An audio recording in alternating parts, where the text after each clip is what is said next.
Labor Day.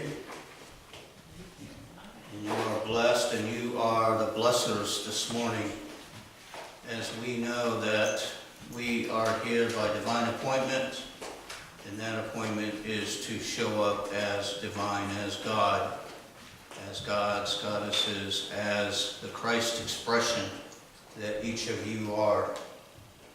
Does it seem dark back here? Yes. Yeah. Just noticed that.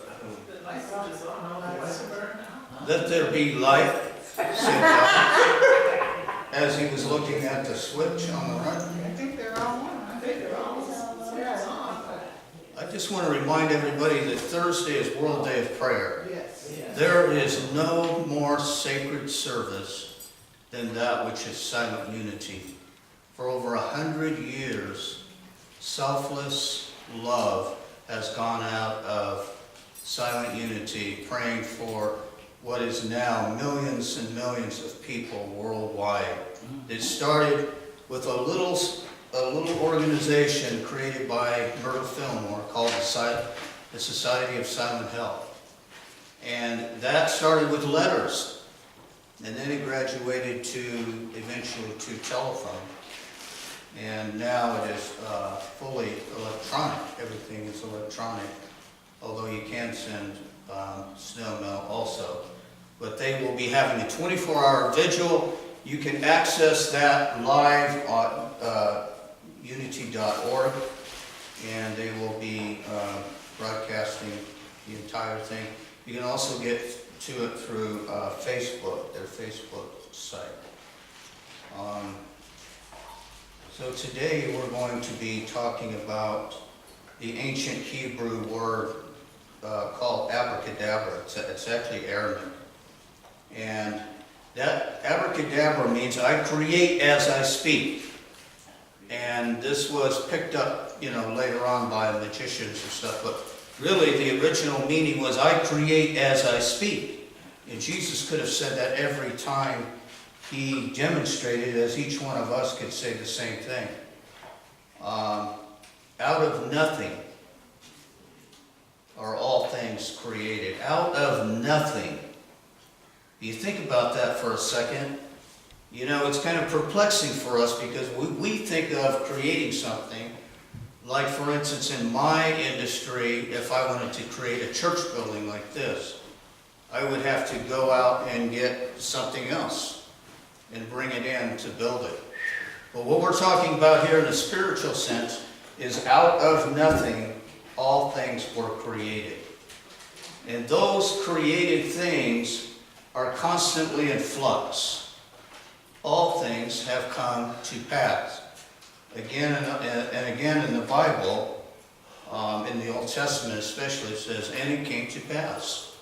Right away, it gives credit to keeping the moment of freshness alive and giving toward the future, forgiving. Okay, so what happens when you realize that all things come to pass is you take your attention away from attaching yourself to that which is transitory, to those things that are constantly changing.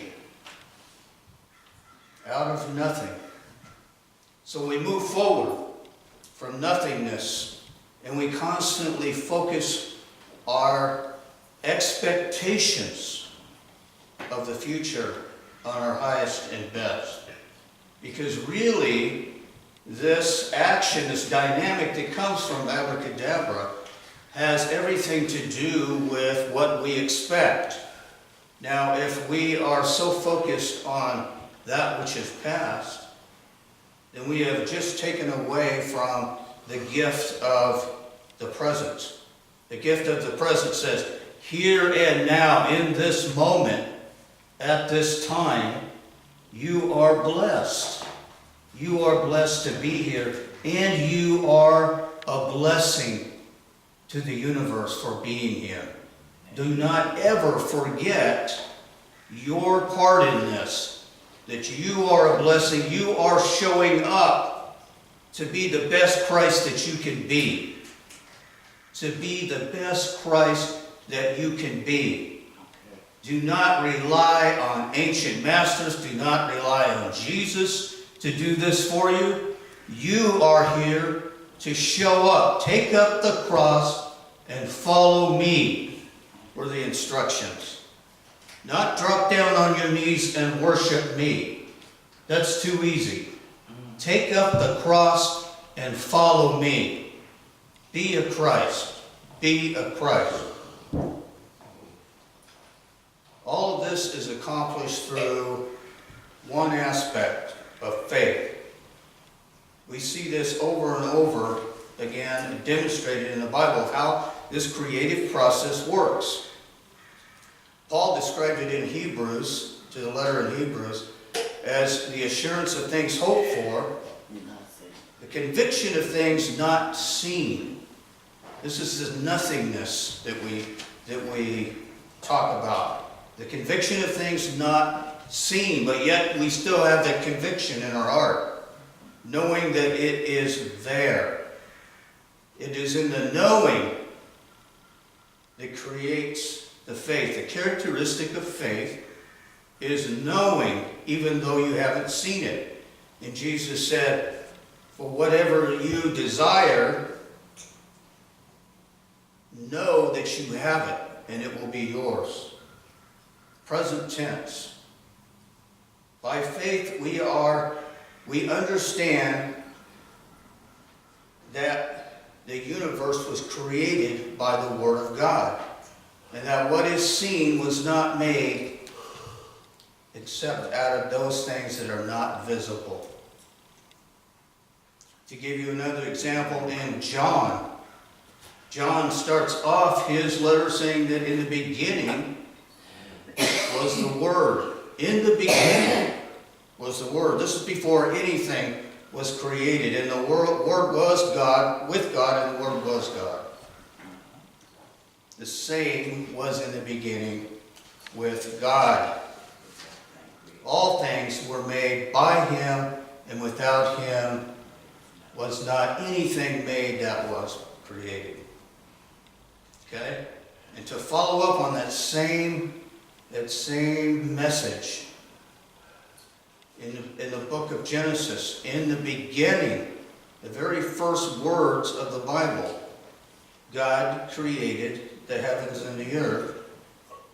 And notice the next line was that, and the earth was without form. There was nothing. And void, it says.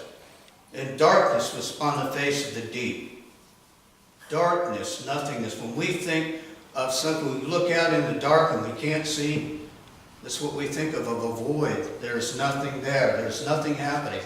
And the Spirit of God moved upon the face of the waters. The waters represent imagination, the imaging of creation. The entire first chapter of Genesis is based upon imaging. 7 periods of imaging. And God said, let there be light. Was the 4th verse, and there was light. You see how it starts off with, as John said, in the beginning was the Word. And God said, let there be light. If you go down to the 6th period, and God said, let us make man in our image after our likeness. This is the first phrase in the Bible where it says, in our image and likeness. Before, the I Am was creating through the Word.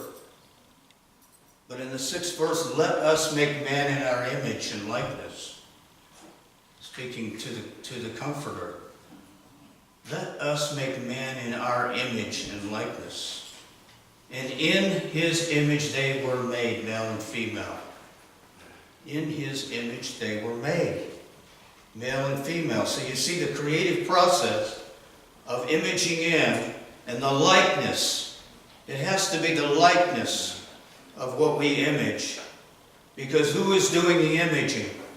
It is us. We live, breathe, and have our being in that image. Our very essence is the image of what God is ideating inside of us. Our very existence depends on that divine idea of a perfect Christ expression, the thing that we call mankind.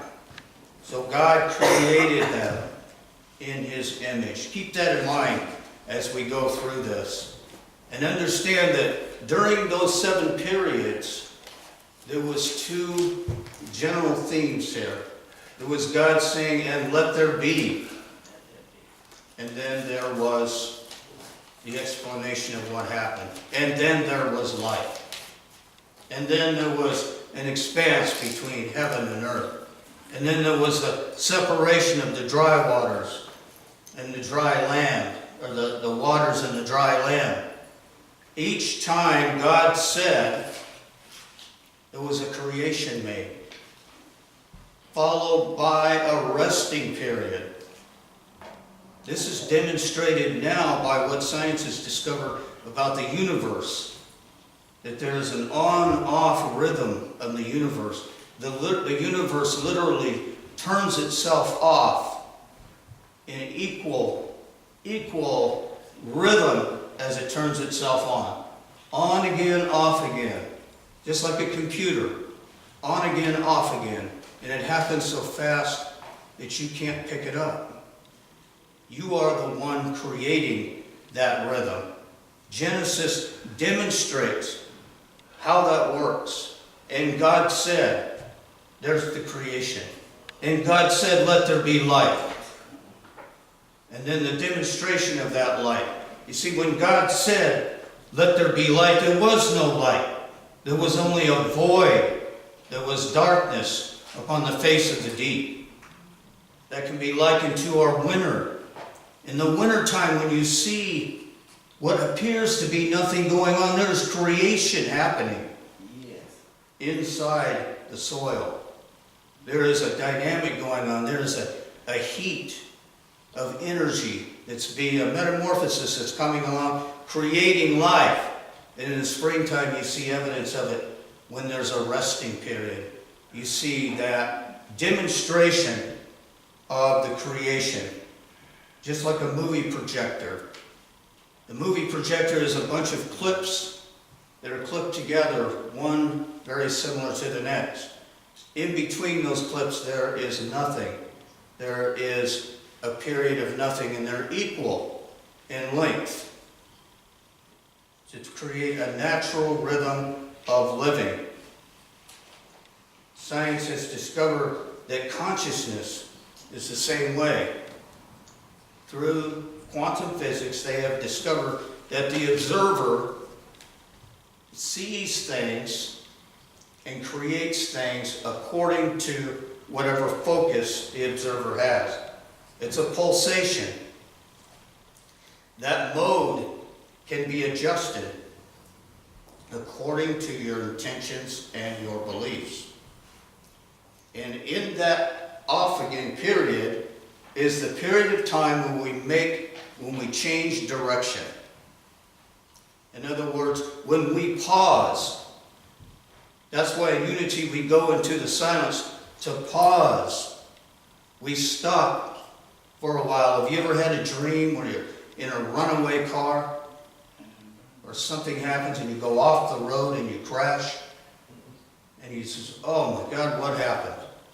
And you wake up and you're glad it's just a dream. Right. When you go into the silence, you take that runaway pattern that is within you, that pattern of life that you've created that is leading to a crash. You take it away, and in the stillness, in the silence, you create all things new. All things new.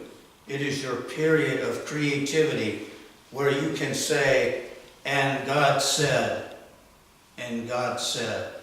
And God said, I will create all things new. And God said, the former things have passed away. No more pain, no more sorrow. Now, I used to look up and marvel at the majesty of the universe, the stars, the vastness of the stars, knowing that the light from those stars are millions and millions of years old. Some of those stars don't even exist. And the majesty of things like the Grand Canyon and those things on Earth, and the control, the helplessness that we feel sometimes, and the smallness that we feel in the face of those mystical things that God has created around us. And then the more and more I get on a spiritual path, and I realize that those things are a part of who I am. Those things are a part of who I am. And the more I identify with the body, the more I identify with being this, in this form as who I am, the more I am separated, and the smaller I feel. But when I understand that there really is no inner and there is no outer, that if I can see it, if I can feel it, if I can experience it, it's part of who I am. It's part of who I am. What do we say every Sunday? There is only one presence. There's only one presence. That presence is you. We repeat that at the end of the service. There is only one power. I am that power. There is only one. There is only one intelligence. And so the more we can identify with that, the less we identify with being this personality, this small I am. And we take it up into the higher I am. And once we have the courage to step forward into that, we realize that it's an illusion to think that there is something outside of you. And Jesus' whole message was about understanding that, to taking our level of understanding up a notch. Jesus challenged us to do that. He challenged us to do it, and he told us that we had the power.